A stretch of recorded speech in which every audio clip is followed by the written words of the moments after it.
Hello, everybody. I just wanted to say I had such a wonderful time in Tallahassee and enjoyed some great weather before the unfortunate events of Hurricane Helene. And it was so wonderful to have so many awesome conversations with everybody and meet so many trial watchers. And obviously, this trial would not have happened anyway. And as we go into Rosh Hashanah and Yom Kippur, I think it's just so great to appreciate friendships and the things in life that are good and fun, and pray for peace and maybe a better year. And I did make it to Charleston to watch one half day of tennis, and that was my goal. I was going to go there anyway, watched a few days of the trial, and then go to Charleston. But then, unfortunately, Hurricane Helene went through. But I did make it to Jacksonville to meet up with some locals who follow the trial and enjoy some great food and some wonderful conversation with local trial watchers I've never met before. So I asked them some questions, and obviously I've been really enjoying getting to know everybody better, especially Katie Kool-Lady. And we saw an owl perched on top of this bar. It was so serendipitous, and enjoying wonderful drinks and conversations about Dan Markel.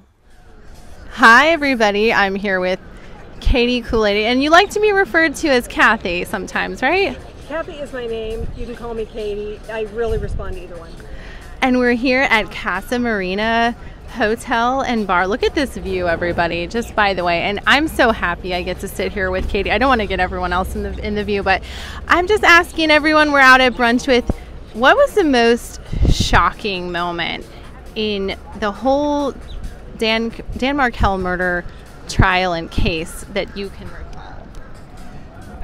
Well, in terms of like being physically there in the courtroom, there's two that really stand out to me. One is from Charlie's trial. The other one is from this most recent, like one day of Donna's case in the courtroom. For Charlie's trial, it was, finishing up with the closing arguments for, the going to the jury, the case headed to the jury, going out to lunch, trying to decide what we're going to do. At what point do we just like go home and stuff? And then sitting at this restaurant, at this table with Fancy Fiction and this other woman, local trial watcher, and Fancy coming back from the restroom and going, "Verdict. We have a verdict." And just scrambling, because of course we knew it would be guilty that fast. And we weren't expecting it. And scrambling, grabbing our stuff, rushing back to the courthouse, getting there, Fancy Fiction holding my hand, and watching Charlie come in, watching him cry, and a guilty verdict being delivered on my birthday. So it doesn't get much more dramatic than that, for me personally. But with Donna's trial, I would say the most dramatic moment was, everything was just high drama that day, that where I'm going there thinking we're going to start jury selection, and then all this stuff is falling apart, and what's going to happen with this and that. And then we're headed for lunch. Judge Everett's going to make his decision whether basically is the trial going to proceed, because if he kicks the lawyers off, it can't, or not, and so like it's a major decision. I've come down here for like 2 weeks to attend this trial, and is it all going to fall apart before it even starts? And then coming back into the courtroom after lunch and seeing Donna, the defendant, crying, like walking right into that scene where she's crying, and her attorney is smiling in her face. I could not keep my eyes off of that.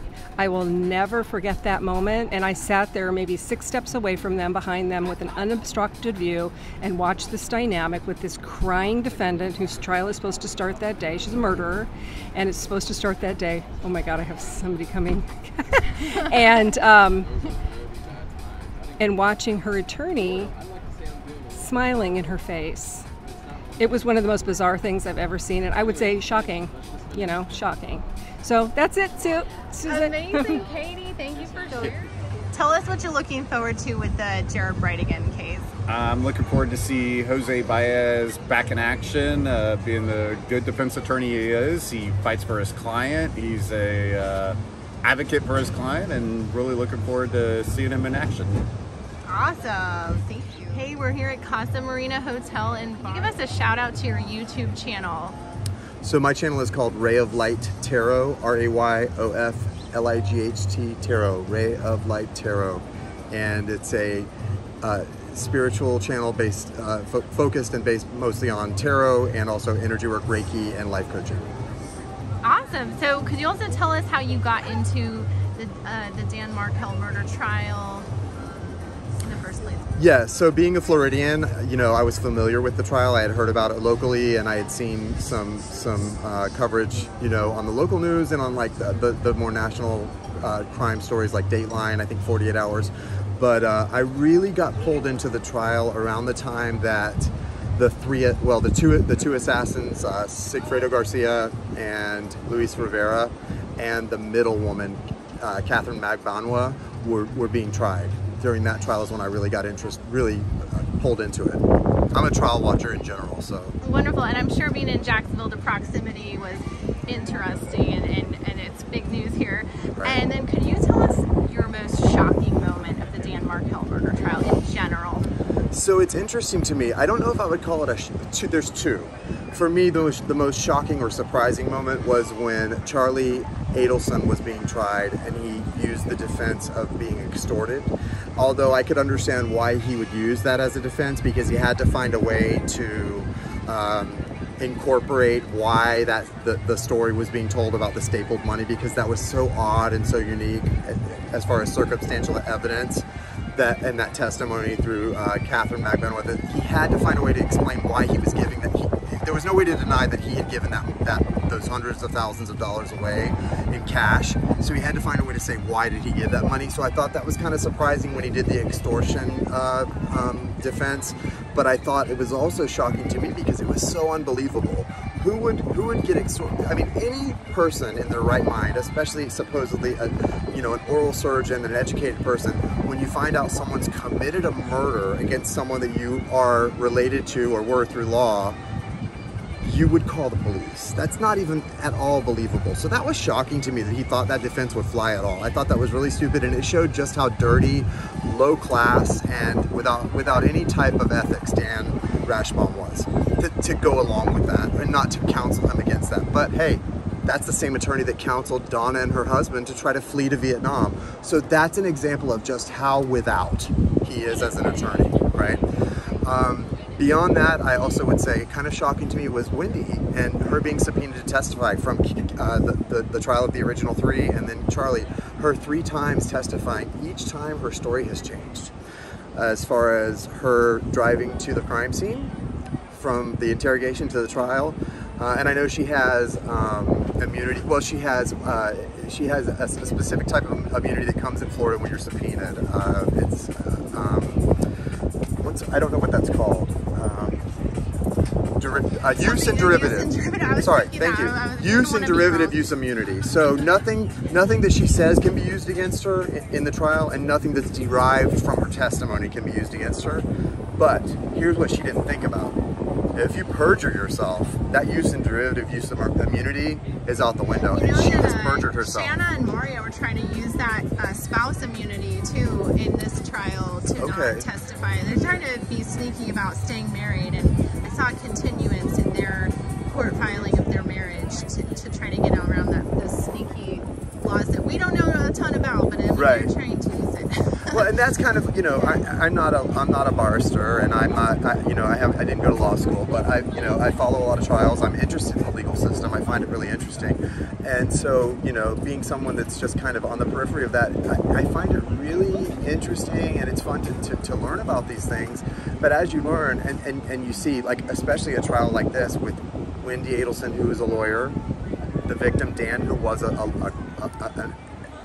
very excelled in the law, and he had so much wisdom about, case law, and he was very interested in the death penalty and, victims' rights.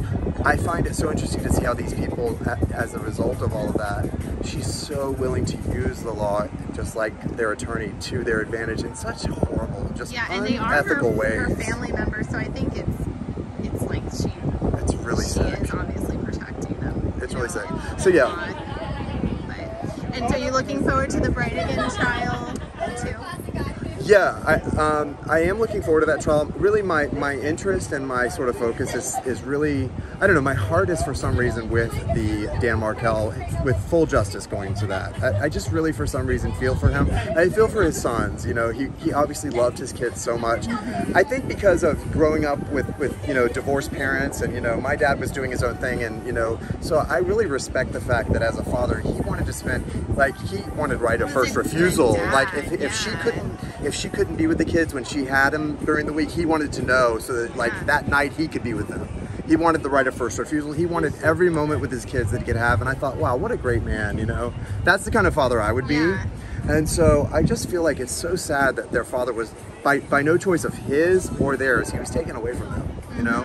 And it's sad that their own mother did that. For so many years, yeah. And the Bredigan case, I guess, is in its like second year. And hopefully the justice will continue for Jared's family and for the Markels as well. I do hope for that, and I think it's interesting that there's a lot of parallels in both trials, in both cases.